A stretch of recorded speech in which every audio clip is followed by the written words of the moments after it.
What's up, guys? How y'all doing today? So today's video we're going to be covering my game review of Jedi Survivor. Now, I did say in a previous video that I was, aside from my anime manga reviews and talking about that stuff, I was also going to be doing video games because they're just my heart and soul. So I am like a big Star Wars fan. I love everything Star Wars aside from what I normally usually talk about. And this game right here, this one, probably one of my favorite Star Wars games aside from the first one that has come out in like, I don't know, like 10 years.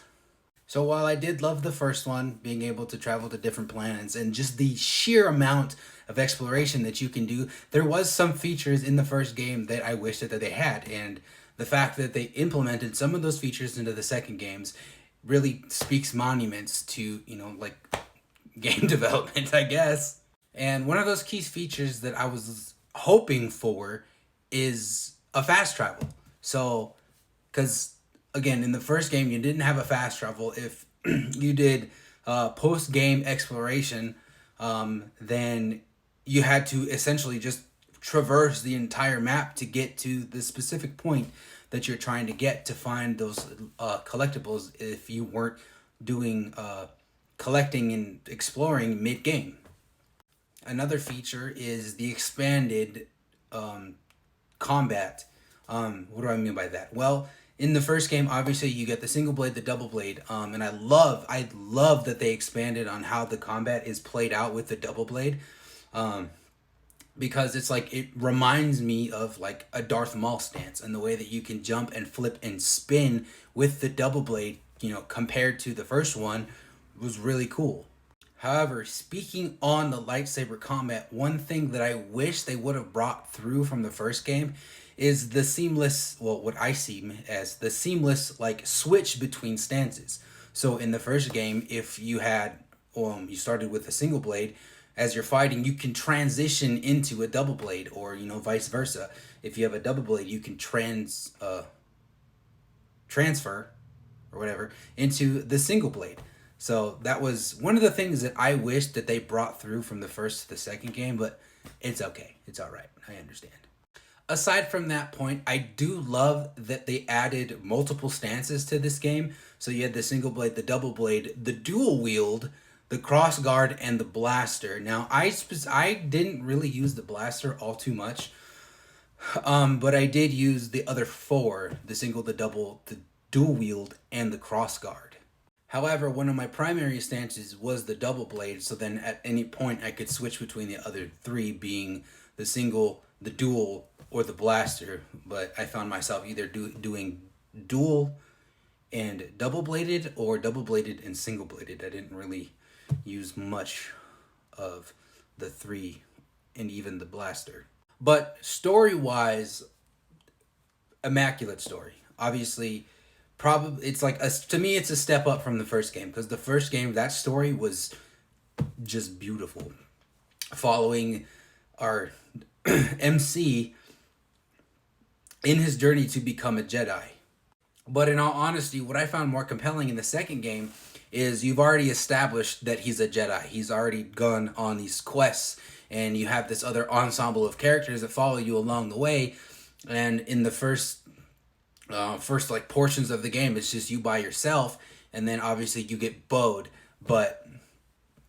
And then later on in the game, you get the same characters that you were rocking with in the first game, to essentially go on with you on your journey in the game. But one of the things that I found really compelling is the fact that throughout the game, as Cal like progresses through his journey, he is coming to grips with his stance and where he belongs, like in the bigger universe, not big universe, bigger of his universe, in his fight against the Empire. But now one of my key takeaways is the fact that along this journey, he's essentially having this innermost battle with the dark side.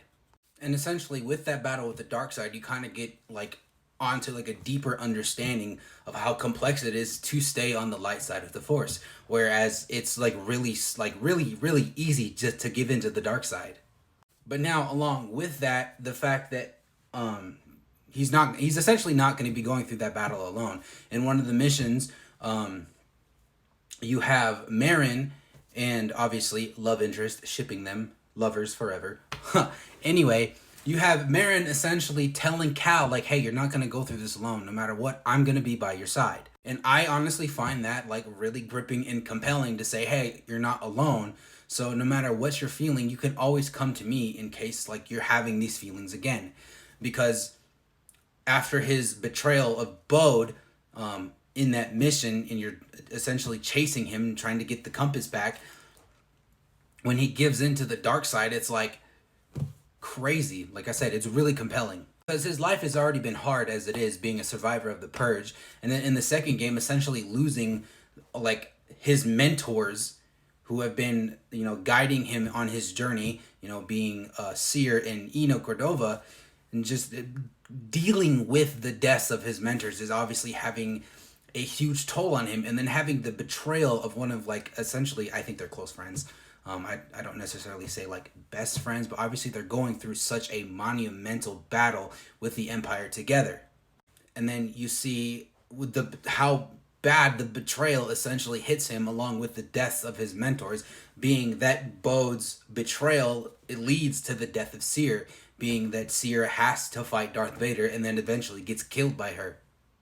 And then at the end of the game, with your final battle with Bode, you see Bode also giving in and battling the dark side. Obviously, you end up killing him because you can't talk him out of it. And then you take in his daughter along with your crew, which, again, as Cal himself is battling the dark side, he has Marin, he has Grease. Sorry, I had a blank. And then now he has Bode's daughter, essentially like, hey, I'm gonna take you in, I'm gonna keep you safe.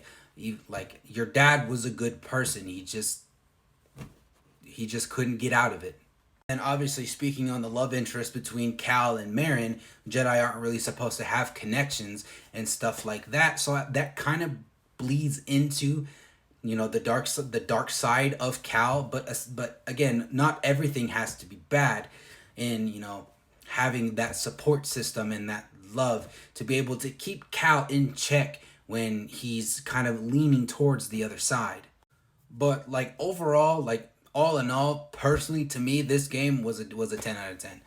Like I try to play other games and kind of get a different taste and feel on other types of genres and stuff like that. But me being a Star Wars nerd, like trying to be as unbiased as I can and just thoroughly enjoying the story and the combat and the exploration, this game is a 10 out of 10 for me.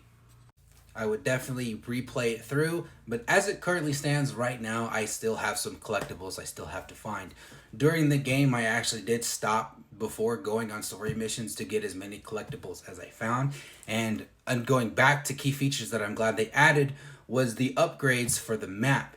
So when you find those upgrades, essentially on the map, it tells you where those specific collectibles are, and I found that really, really awesome. Because spending as much time as I did in the first one exploring and trying to find all the collectibles was time consuming, which, it's okay because I loved the game and I loved the story. Also, replayed that game after finishing it and then getting whatever extras came in with New Game Plus. So for me, on a personal level, I love this series as it stands so far as much as I loved the Force Unleashed series that came out in the 2010s. I definitely think this could be a good contender as a replacement for that because the Force Unleashed series was really well. I kind of wish that they came out with a third game, but the 1 and 2, they were great games, and I really loved playing them. I played both of those games through and through at least 7 different times. But going back to this game, I really hope there's a third one. I did read in an article that the actor for Cal, Cameron Monaghan, actually let it slip that a third game was in development for this series in specific. So obviously we're not going to see that game for at least in like another 3 to 4 years. But if they do come out with a third game, I will definitely be playing that game. But what do you guys think? Did you agree with my thoughts on this game? Do you have differing thoughts on this game? Let me know in the comments over here. And if you enjoy my content on video games, anime, manga, kind of my niche here, go ahead and give me a follow over here and like the video. Bye, guys.